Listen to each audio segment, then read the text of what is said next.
You are listening to the Beyond the High Road podcast with Shelby Milford, episode number 118. Stay tuned. Welcome to Beyond the High Road, a podcast dedicated to healing your heart and life following the grief of alienation. I'm your host, Shelby Milford, a twice certified life coach specializing in post-traumatic growth. If you're experiencing the effects of alienation and you're ready to heal, then this show is my love letter to you. Stay tuned. Hey guys, happy new year, 2025, quarter century. Can you believe it? I can remember when 2000 hit, 1999 to 2000. Oh my gosh. I can actually remember what I was doing. And I definitely do believe that I partied into the next day, 2:00 the next day, at a club down in South Beach. Oh, those were the days. Anyway, today, what we're going to be talking about is, well, a couple things, but we'll lead to the same place. The first thing is I was going to sort of lay out some principles, not necessarily rules, but ideas to live by in 2025, post-alienation, right? Or after alienation begins. So that's the first part. And then the second part is I want to talk about the word of the year. I'm choosing a word of the year this year. This will be my first year doing it, so you guys can join in with me. And I'm going to talk about that towards the end of the episode. But first, I want to talk about starting this year off right and starting it off like fresh and new. Like I mentioned a little bit last week that I never really loved the idea of New Year's resolutions. And I think that's mostly because I didn't want to set myself up for failure, which now, thinking back on that, was sort of defeatist. I didn't want to expect too much from myself because I knew that I was going to disappoint myself, which is kind of a shitty way to go about life. Now, today, I do live much differently. So I do like the idea of a New Year's resolution. However, it does seem to have a connotation with it that it's just like something that you're just going to try to stick to. And I think we can make it a little bit more inclusive, and it doesn't have to be so binary, like that we have to stick to it or that we don't have to stick to it. Does that make sense? So that's why I came up with some rules. I'm using that word loosely to live by for 2025 post-alienation. Okay. Actually, I took this idea from one of my fellow coaches who went to the same school as me, and I do often reach to her for inspiration. She did a similar sort of episode for her widowed moms. Her name is Krista. She calls it game 1 and game 2. And in her comparison, this is pre-partner's death and post. But I'm going to be talking about it pre-alienation, post-alienation. And so you can have been going through this for years and years, decades even, and this can apply to you. Just take what you like, leave the rest. But this can also apply for those of you who are just new in this whole Act 2. So just take the examples and make them yours. I'm basing most of this off of my own experience and also the most common pain points that I see coming from other alienated parents that I coach on the everyday basis. Okay, so I have 5 different principles to live by, words of wisdom to live by for this new year. The first one is to accept and acknowledge that you are post-alienation. And by post-alienation, I just mean that alienation has happened, that you have noticed that strategies have been employed by whoever is standing in between you and your children.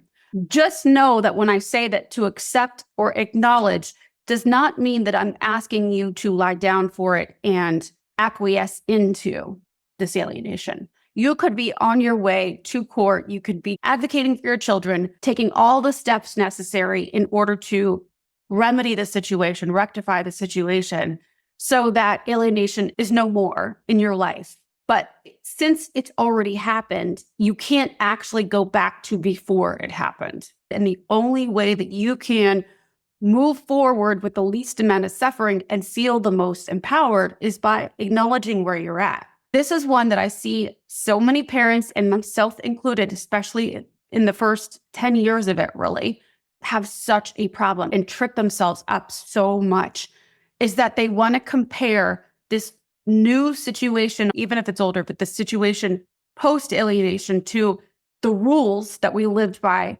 pre-alienation. And they're two different games entirely. Just be real with yourself. Be honest about where you are, where you've been, and where you're going, knowing it all, as opposed to sticking your head in the sand and wanting to deny, right? Like pretend like it's not happening. It's easy to say, well, of course I can't pretend like it's not happening. This is the most painful thing I've ever been through. But it's not always convenient to be remembering that we have a different set of rules to live by today. Like, of course, in the quote unquote game of life. And by the way, when I do make the comparison today of the game of life, please don't come for me, because I'm not saying that this situation of alienation, this awful predicament that we're in, is some game that needs to be played. I don't want to trivialize it in that way, knowing that this is obviously your feelings, your situation, the abuse that's happening is no game. Please just know that's not really the point here, but I do like to look at it in a more simplified terms, as you guys all know, because we're already going through so much. So how this can show up is so many parents, myself included, wanted to compare my life today, like post-alienation, to the one that I had before. And I wanted to, those that I speak with, want to live by the old rule sets. They expect others to do the same, namely like the alienating parent and our children, especially if this is a new-ish predicament that you found yourself in. It comes out like, why don't they respect me? Why don't they call me? Talking about the alienating parent, why don't they know that what they're doing is hurting our child? They keep undermining me, knowing the person that it's affecting the most is our child. And so you keep wanting to live by, of course, it makes sense that you would, but you want to live by these rules that applied to the person you thought that you were with before. Pre-alienation, the person that you fell in love with or knew the best of back then. But we can't go back to that game. We can't go back to that era because so much has happened in between, right? It's like it's the alienating parent asked you to get back with them now, or I hear this so often that the alienating parent has propositioned the alienated parent to sleep with them so that they can see their kids. And so many of the parents, moms and dads both, of course, they're like, no way, I can't do that. I can't sell myself like that to this person who has been so ugly and mean, because you already know with that you can't go back to how things were, right? But in other areas, you're still expecting them to go back to how things were. And it's no fault of your own. It makes sense that you would, because your brain just doesn't want to accept the fact that they are playing by a different rule set than you want to be playing by. And not to say that you should play by their rule set by any means, but just know that you expecting things to go in the way that they did before is probably not going to get you so far. It's going to keep you, suffering at your own hand at that point, because then you're basically fighting reality, right? You can't go back. It is more complicated now. I kind of think of it like the difference between being in kindergarten and being in high school, senior year in high school. Things were so simple back in kindergarten.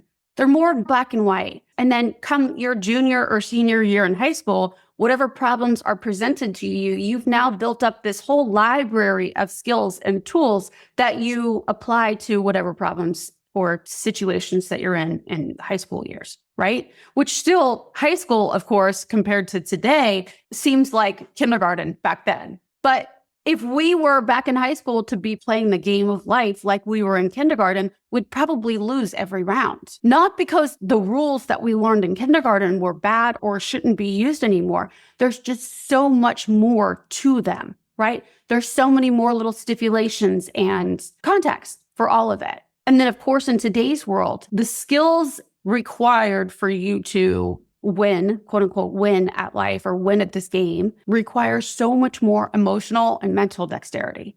And by the way, when I say win, I don't mean that you're playing a game against the alienator or your children even. The game that you're playing in this comparison right now is with yourself. It's not about playing against anybody. This is more of you graduating or clearing levels and gaining the skills you need to get better and better and more precise, accurate, and all the things at your game of life. Another way that this showed up for me was I still wanted to live like before I had an enemy, if you will, somebody that was willing to go to any low in order to win his game, right? And so I still wanted to go out and blow off steam when my daughter was over at her father's house, right? I still wanted to live like I did when he and I were together, how we were when we were single, like without a child, because I saw other parents doing that. So why couldn't I? But those other parents weren't playing my game. I was playing with different players, different rules, different skills needed. So because I wasn't taking that into consideration, I ended up losing all my lives. I'm thinking about like how in Mario Brothers, how when you power down and you go from like the mushroom head and then you go down to back to being Luigi or Mario or whoever. I did that so often because I still wanted to play by the rules of the other levels. Number 2 is that we need to redefine who we are for ourselves. So you know how in most video games, when every time you start a new level, you get to choose who your person is, like your character is, right?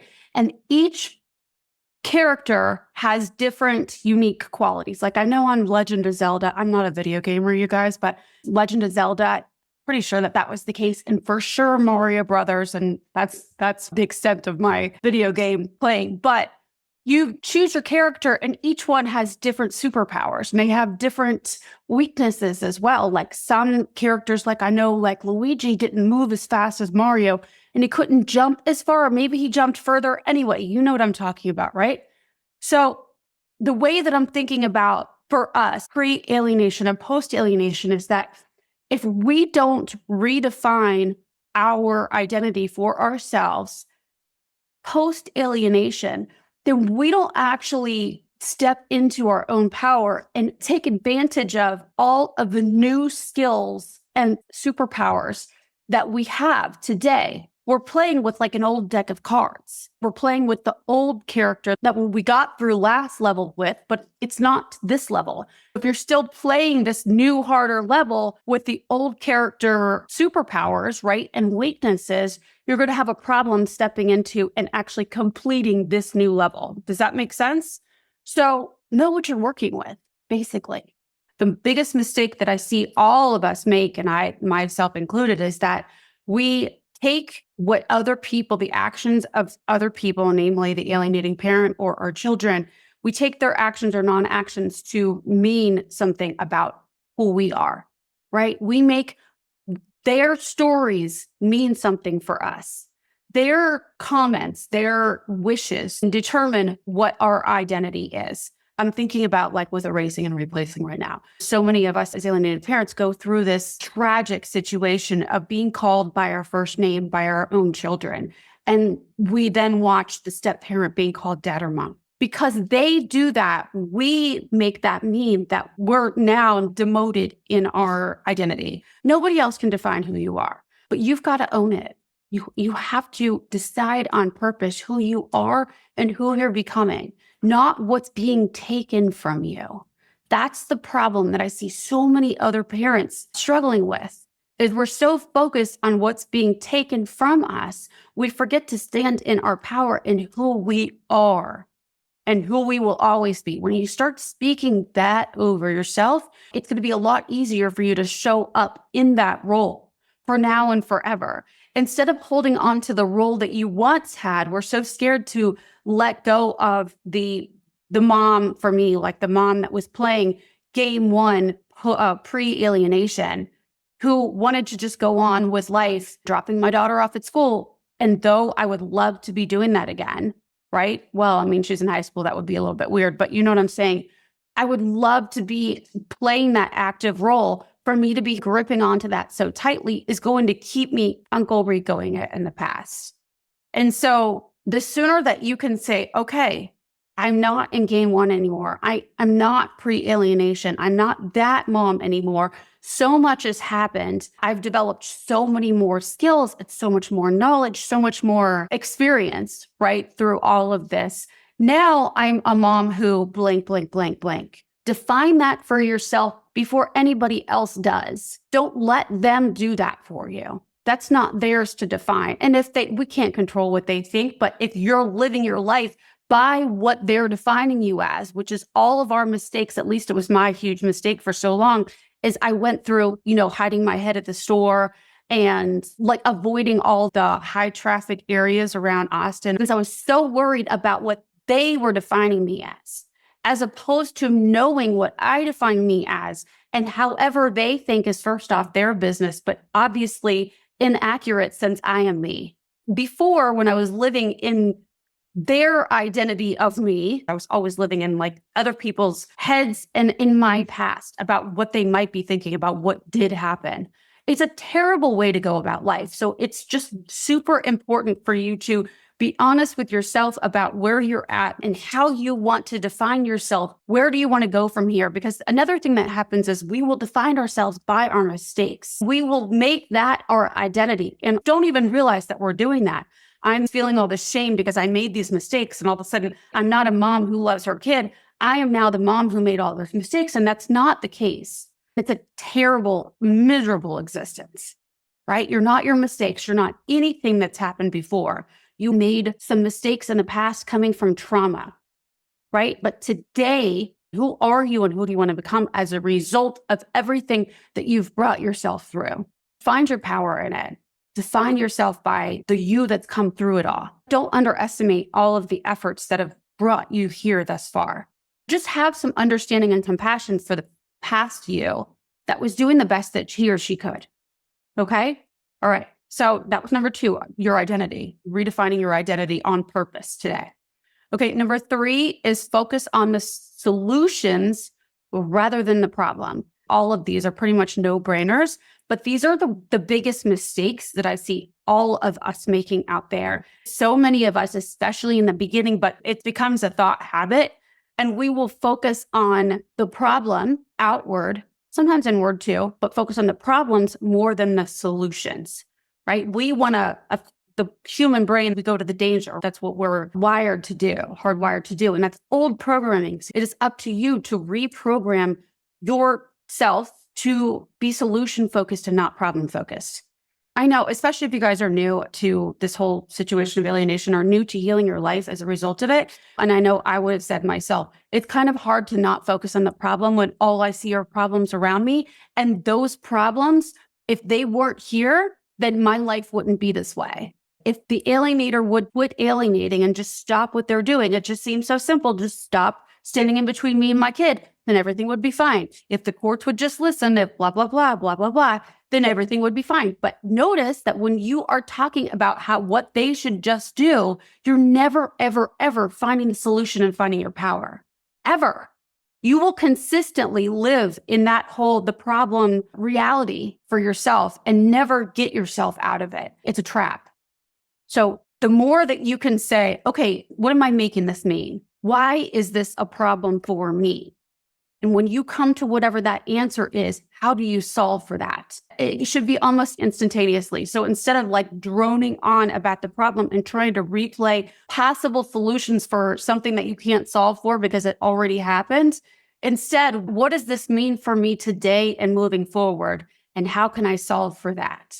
I was just talking to somebody last night who was saying that she stays up until 1 or 2 in the morning in bed, replaying all the scenarios, all the possible scenarios for how things could work out for the ways that other people behave.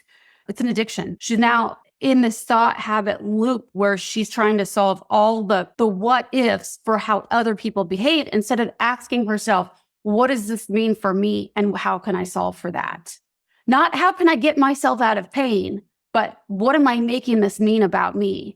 And do I like that or do I not like that? And how can I find my power here? You're going to come out with a much higher quality response there. And chances are a lot more action-based steps to take as a result. Focusing on the problem, it seems like the answer, and your brain is always going to want to say, no, we're just being smart. That's how it should go. We should always, of course, be alert and know what the problems are. But you already know what the fucking problems are, or else you wouldn't be miserable. You know, instead of focusing on all those things, all those people that you can't change their actions. And if they would only do this, if they would only, the court, whatever you're saying, then everything would be fine. It's not. So don't let your mind trick you like that and waste your time by thinking about how things should have been something somewhere different. You know what I'm saying? Instead, all right, how are they right now? Is there anything I can do? And what is that take those steps. If not, if there's nothing that you can do about it, then let's focus on something that I can control. Why don't I like them not calling me? Well, let's work on that, because maybe them not calling you, that is your quest. Find a way to be okay with that for right now. You fighting somebody else's behavior is only going to keep you like powering down or killing yourself off in the video game of life. All right. Number 4 is, well, number 4 and number 5 were kind of together, but number 4 is don't feel bad about playing this game well. And what I mean by that is so often we hold ourselves back in today because we're scared that our kids or the onlookers are going to judge us for loving our life today. We're so worried that if we're seen laughing, giggling, liking, or loving any portion of our life, that they're going to think that we're moving on and away from them. I see this happen a lot, but I saw this happen recently at Christmas on a friend of mine's post on social media. I could tell that they didn't want to show that they were having too much fun or that things were okay, because if they said that they were okay, that they were feeling okay, that would be taken as life is grand and I'm fine now, don't worry about me, as if they always need to live into the pain of alienation so that everybody knows that they're in pain, so that nobody gets the wrong idea about what they're going through. I did that episode, Your Pain is Not Your Connection, right? And I also did another episode that was like this. We think that by healing our lives, it'll lessen other people's opinions of what we went through. We need to stay in the pain in order to show how bad it's been. And even for our kids, if our kids see any evidence of us rebuilding our life, then they're going to hate us, or they're going to feel terrible that we're moving on and that we're just forgetting about them. And it does not have to be that way. In fact, every adult alienated kid that I've ever spoken to or heard talk about this says exactly the opposite, that it's too much weight on them to think about the parent, the alienated parent, living into the devastation of their life because of what the alienation has done to them. It's too much guilt on that kid, because the kid, of course, remember, they feel like it's all their fault anyway. It's just the way that kids' brains work, and they're already in a loyalty conflict. They already feel like they're having to take care of the one parent who was causing the loyalty conflict, right? The alienating parent. Now they feel like they would have to make up for all of this time lost, and it's the kid's fault, and it's too much pressure on them. They want to know that you're okay. They want to know that you're figuring it out. That's what they want to know. They're not going to think, yes, there are some kids that are programmed to think by their other parent, oh, look, see, your parent doesn't care. Yes, that does happen, but that is just the name of the game with alienation. They're making them think lots of things. And even if you weren't showing that face, that's probably already been part of their storyline anyway. You can't control that part, but you keeping yourself miserable at your own expense for optics, it's going to keep you in a lot of unnecessary suffering. So don't feel bad for playing this game well or for rebuilding your life. It's the smartest thing to do when you're ready, of course, right? But like, take care of yourself. Basically, you're shooting yourself in your own foot. It's like, okay, they ruined my active mothering life, and I'm going to go ahead and ruin the rest of my life as a result. It's not ever going to be seen as like, they did this to me, they devastated my whole life. In the big scheme of things, we're adults, right? We're responsible for the rest of our lives moving forward. And us taking the victim route, it's a double whammy. It's more than that on our own selves. So don't feel bad for rebuilding your life. There's no shame in that. In fact, that's such a strong, brave, powerful move on your part. It doesn't mean that you're not holding space for them to come when they're ready, or for you guys to mend whenever that's supposed to happen. It just means that you're bettering yourself for you and for them, so that you are that much more available for them when they do come, when y'all do reunite. Because if you continue to live in that pain is going to affect you inside and out. Like, it'll affect your mental health, your physical health. It'll affect your ability to provide for yourself and all the things. It'll affect all of your relationships. It will affect all your relationships. It will eat away at your entire life. And if you do that, what do you think the chances of you guys being together, like having a functional, loving, great relationship moving forward is? If have already deteriorated, You know what I'm saying? Because you thought that optically it's better to show them that how much that they've ruined my life. You know what I'm saying? You're shooting your own foot, and you're ruining the chances of you and your child or children to have a long, beautiful life together. You know, they're only kids until they're 18. And I'm not saying that alienation ends at 18. I'm not saying that, but there is much more opportunity and they have more agency over themselves.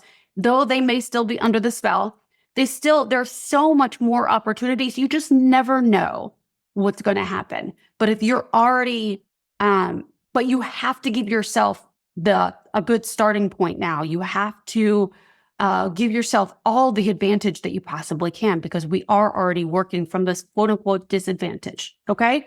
So don't feel bad for playing this game well. And the last one that goes with this is consider yourself first and don't live for them. That's why I said these go hand in hand. Is because if you're living constantly thinking about what they are thinking about you, or what you think that you should do based on your old role pre-alienation, you're going to find yourself like playing Twister, with one foot on red, a hand on green, a foot on blue. You know what I'm saying? You're going to be all over the place and you're never going to be able to do any of it well.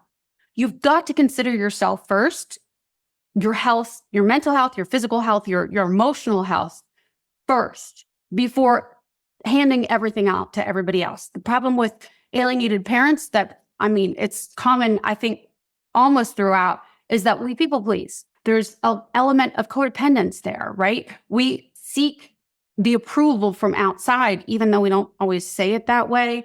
It's that we want to live knowing that other people approve of us. But now in game 2, you've got to reverse that. You've got to approve of you first, and how other people think and feel about you, that will come. And in fact, by approving of yourself first and living for yourself first, you're going to attract a higher frequency of people around you. Okay. So those are the 5 things. I'm going to say them quickly through. I'm not going to review. Number 1 is accept and acknowledge where you are right now in this second game of your life. Okay. And it's not just 2 games. It could be 10 games, but this is the next level of your life. And it's not going to be the same as the previous level was. There's new skills, new rules, new players. So don't assume that everything should be played as it was before. So don't take advice from people that are still playing that game. Okay. Who may never make it to this game. They're an entirely different game. Let them do that. Your inner knowledge is so valuable. Don't short yourself there. Listen to what you're saying on the inside, not the fear part of you. The best advice that you can ever get from anybody is your own, when you're actually in tune with your own wisdom. Number 2 is redefining your identity and not living into your old identity, hoping that and praying that you could still just fulfill things as you did before. No, your identity is so much more now. There's so much more diversity in who you are and who you're becoming. So make sure that you own that, okay? Number 3 is focus on your solutions and not the problem. Focus on you and how you can move through this, and not what they've done and what they're doing, right? Even if you are still trying to find a solution to what they're done and what they're doing, focusing on them and how they're behaving, it's a trap. So what can you do about it? What are you making it mean about you? And then solve for that. And if you can't solve for that because it's somebody else's action that you can't control, it's either none of your business and redirect yourself, or maybe you're supposed to actually allow them to be that way and you move through the discomfort and into radical acceptance. And that is your mission, if you will, right? Okay. So then number 4 is don't feel bad for playing this game well. Don't undermine your own self because of optics. And lastly is consider yourself first. You need to have you healthy and evolving. Live for you each and every day. Have that plan in motion at all times, right? Okay, there are so many more that I could come up with, but for this year, I think just having those to live by and being open to learning the new skills, to evolving your current skills into even bigger and better skills, developing and fine-tuning like your dexterity, emotionally, mentally, getting so precise and so intentional with where you're going. Okay? Not trying to know it all. Be like the student at your own life at all times, knowing that there's always something to learn, knowing and owning your wisdom, the wisdom that you've gathered thus far, and also allowing yourself to continue to be a student at this, your own game of life. Always looking for new opportunities to broaden your knowledge base. Okay? So that's that. The last thing I wanted to talk about before I go is the word of the year. I have come up with, like I was saying a little earlier, and I hinted at last week, I never really loved the idea, at least the term resolution or the connotation, what it means for many people is like, to me, I think of a New Year's resolution almost like Lent or something, where you are giving something up and you're doing it for this short period of time, and it's based and built on willpower. We can all just hold out and we can all like grind stuff out, but there's not really a lot of growth done if we know that we're just white knuckling it the whole way. There's not a skill that's really developed there except for knowing that we can white knuckle, but it's miserable the whole time. And that it's actually it's resistance, it's friction. And you're fighting against not doing the thing that you really want to do on the inside, which is, to me, it's not really leveling up. So instead of thinking about it like that, I thought, and this isn't a new concept, nothing that I really talk about is, but just the way that we're applying it, I think it would be helpful. And for me, the ADHD brain and the way that I like to just jump around from one thing to the next, when things bore me especially, I want to move on to a new task and make that new one pretty. When that thing bores me, usually about 65% completion. Once something is usable and pretty much conquered, I move on to the next thing without finishing the first thing.